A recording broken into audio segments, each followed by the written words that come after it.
A nossa conversa de hoje é sobre uma preocupação que eu tenho tido ultimamente sobre a posição de alguns líderes religiosos, particularmente evangélicos, criticando a postura daqueles líderes cristãos de todos os segmentos que têm firmado uma posição de defesa dos valores cristãos, como a família, né? E contra essa ideologia esquerdista, comunista. Como nós temos aí, vou citar o caso do pastor Silas Malafaia, a quem eu admiro e considero como um profeta dos nossos dias. É como aqueles do Velho Testamento, na época da decadência moral de Israel e particularmente de Judá, levantaram a voz em defesa dos valores da palavra de Deus.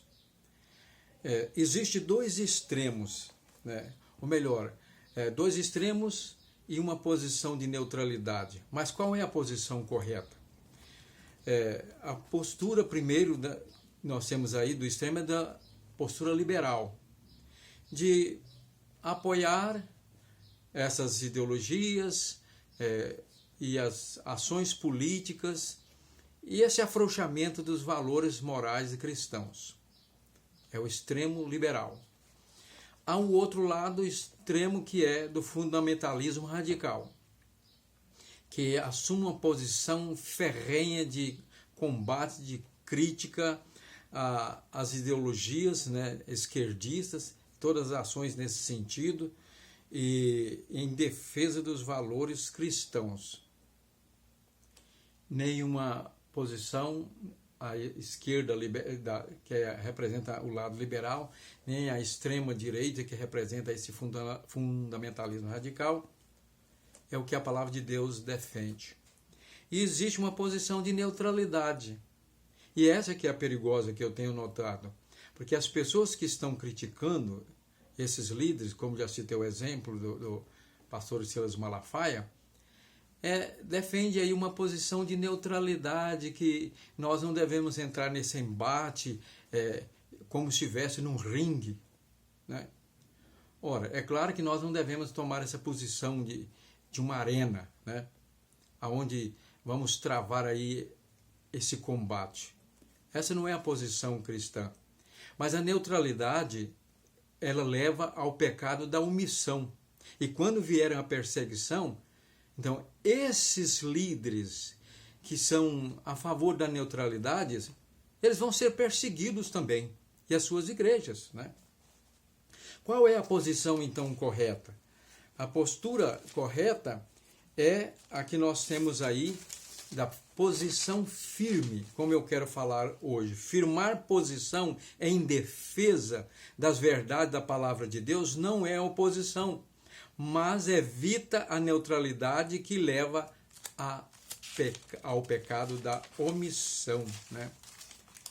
Portanto, nós temos que seguir o exemplo de Jesus. Jesus não ficou nem do lado do extremismo liberal e nem fundamentalista, mas ele assumiu uma posição que era da defesa da palavra de Deus.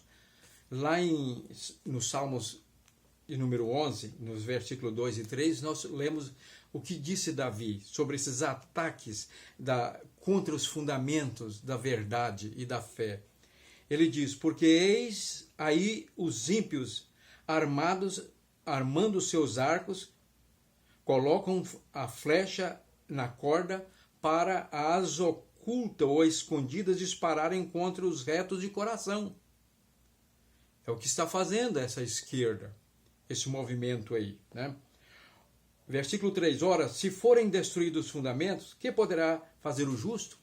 O fundamento é a palavra, os ensinos, as verdades da palavra de Deus. E foi isso que Jesus tomou como posição.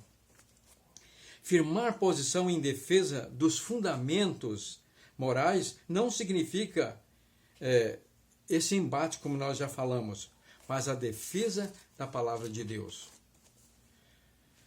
Jesus, ele não ficou nem de um lado nem do outro, como eu já disse, mas assumiu nem tampouco a posição da neutralidade. Ele assumiu uma posição de defesa da verdade, dos fundamentos. E quando ele assumiu isso, ele teve ferrenha ou cruel, forte oposição e perseguição. Mas ele, na hora certa, em defesa da verdade, ele foi franco, aberto e duro, né? Em defesa da verdade. Não ficou naquela posição light, né? Aí, como alguns estão defendendo.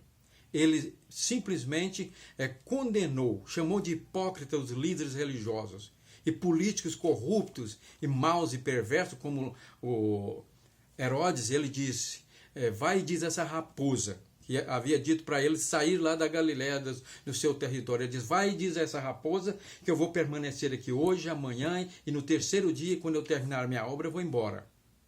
E em Jerusalém, quando ele viu os valores da palavra de Deus sendo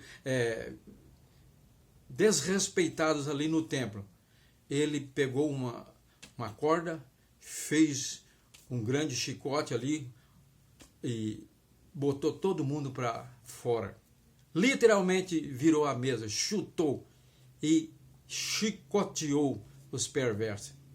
Esse é o Jesus que nós devemos seguir. Como cristãos, somos discípulos dele. Nem de liberal, nem fundamentalista, e nem tampouco neutro, mas que teve uma posição firme em defesa dos fundamentos da verdade.